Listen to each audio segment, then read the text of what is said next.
US president Donald Trump ഇന്ത്യക്ക് മേൽ ഇരട്ട തീരുവ ചുമത്തിയത് റഷ്യയെ സമ്മർദ്ദത്തിലാക്കി യുക്രൈൻ സംഘർഷം പരിഹരിക്കാനാണെന്ന് White House press secretary Karoline Leavitt.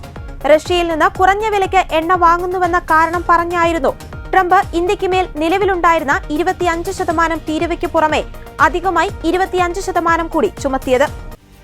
ഇന്ത്യക്ക് ഇരട്ട തീരുവ ചുമത്തി റഷ്യയ്ക്കുമേൽ സമ്മർദ്ദം ചെലുത്താനായിരുന്നു ട്രംപ് ഉദ്ദേശിച്ചതെന്ന് കരോലിൻ ലീവിറ്റ് വാർത്താ സമ്മേളനത്തിനിടെ പറഞ്ഞു.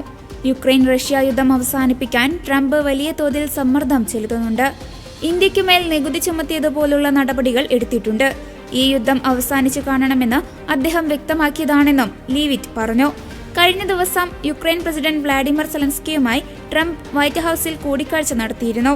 സമാധാന കരാർ സംബന്ധിച്ച ചർച്ചയ്ക്കായി റഷ്യ യുക്രൈൻ US ത്രികക്ഷി സമ്മേളനത്തിന് ഹംഗറിയുടെ തലസ്ഥാനമായ ബുഡാപെസ്റ്റ് വേദിയാക്കാൻ US ആലോചിക്കുന്നതായും റിപ്പോർട്ടുണ്ട്.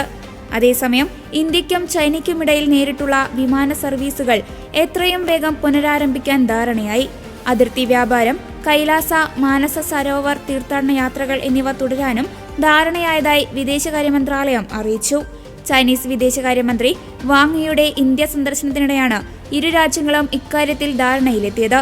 നേരിട്ടുള്ള വിമാനയാത്രകൾ പുനരാരംഭിക്കുന്നതിനൊപ്പം വിനോദസഞ്ചാരികൾക്കും ബിസിനസ്സുകാർക്കും മാധ്യമ പ്രവർത്തകർക്കും മറ്റു സന്ദർശകർക്കും ഇരുഭാഗത്തേക്കും വിസ അനുവദിക്കുന്നത് സുഗമമാക്കാനും ധാരണയായി. ഡോക്ലാം സംഘർഷത്തിന് പിന്നാലെയാണ് ഇരു രാജ്യങ്ങൾക്കുമിടയിലെ വിമാന സർവീസ് നിലച്ചത്. പിന്നാലെ കോവിഡ് മഹാമാരിയും എത്തിയതോടെ ഇത് നീളുകയായിരുന്നു. ലിബുലെഗ് ചുരം, ഷിപ്കി ചുരം, നാതുല ചുരം എന്നിവയിലൂടെ അതിർത്തി വ്യാപാരം പുനരാരംഭിക്കാനും ഇന്ത്യയും ചൈനയും തമ്മിൽ ധാരണയിലെത്തിയിട്ടുണ്ട്. അതിർത്തി തർക്കങ്ങൾ പരിഹരിക്കുന്നതിനായി പുതിയ മാർഗങ്ങൾ തേടാനും ധാരണയായി. സംഘർഷ സാഹചര്യം ലഘൂകരിക്കുന്നതിന് നയതന്ത്രതല, സൈനികതല ചർച്ചകളും ഇരു രാജ്യങ്ങളും തുടരും.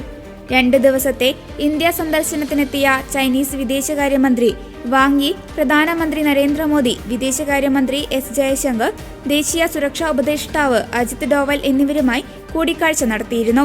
ഇന്ത്യയും ചൈനയും തമ്മിലുള്ള സുസ്ഥിരവും മെച്ചപ്പെട്ടതുമായ ബന്ധം മേഖലയ്ക്കും ആഗോള സമാധാനത്തിനും സമൃദ്ധിക്കും നല്ലതാണെന്നാണ് കൂടിക്കാഴ്ചയ്ക്ക് പിന്നാലെ പ്രധാനമന്ത്രി നരേന്ദ്രമോദി പറഞ്ഞത്. അതോടൊപ്പം ഇന്ത്യ ചൈന അതിർത്തി ശാന്തമെന്ന് ദേശീയ സുരക്ഷാ ഉപദേഷ്ടാവ് അജിത് ഡോവൽ പറഞ്ഞു. ചൈനീസ് വിദേശകാര്യമന്ത്രി വാങ് യിയുമായുള്ള SR ടോക്സ് എന്ന ചർച്ചയ്ക്ക് ശേഷം സംസാരിക്കുകയായിരുന്നു അദ്ദേഹം. ഓഗസ്റ്റ് 31-നും സെപ്റ്റംബർ 1-നുമായി ചൈനയിലെ ടിയാൻജിനിൽ നടക്കുന്ന ഷാങ്ഹായ് കോർപ്പറേഷൻ ഓർഗനൈസേഷൻ ഉച്ചകോടിയിൽ പ്രധാനമന്ത്രി നരേന്ദ്രമോദി പങ്കെടുക്കുമെന്നും അദ്ദേഹം അറിയിച്ചു. ഇരു രാജ്യങ്ങളും തമ്മിലുള്ള ബന്ധം ദൃഢമാണ്. ബന്ധത്തിൽ പുതിയ ഊർജമുണ്ട്. പല മേഖലയിലും മുന്നോട്ടു പോകാൻ കഴിഞ്ഞുവെന്നും അദ്ദേഹം പറഞ്ഞു. ഇന്ത്യ ചൈന ബന്ധത്തിലുണ്ടായിരിക്കുന്ന തിരിച്ചടികൾ ഇരു രാജ്യങ്ങളിലെയും ജനങ്ങളുടെ താൽപര്യമായിരുന്നില്ലെന്ന് വാങ് യി പറഞ്ഞു. 2024-ലെ മോദി ഷീ ചർച്ചയാണ് അതിർത്തി പ്രശ്നങ്ങൾ അവസാനിപ്പിക്കുന്നതിനെ സഹായിച്ചതെന്നും അദ്ദേഹം പറഞ്ഞു. സഹകരണം മെച്ചപ്പെടുത്തുന്നതിന് ആവശ്യമായ പോസിറ്റീവ് ട്രെൻഡാണ് ഉള്ളതെന്ന് നേരത്തെ വിദേശകാര്യമന്ത്രി S ജയശങ്കറുമായുള്ള കൂടിക്കാഴ്ചയിൽ വാങ് യി പറഞ്ഞിരുന്നു.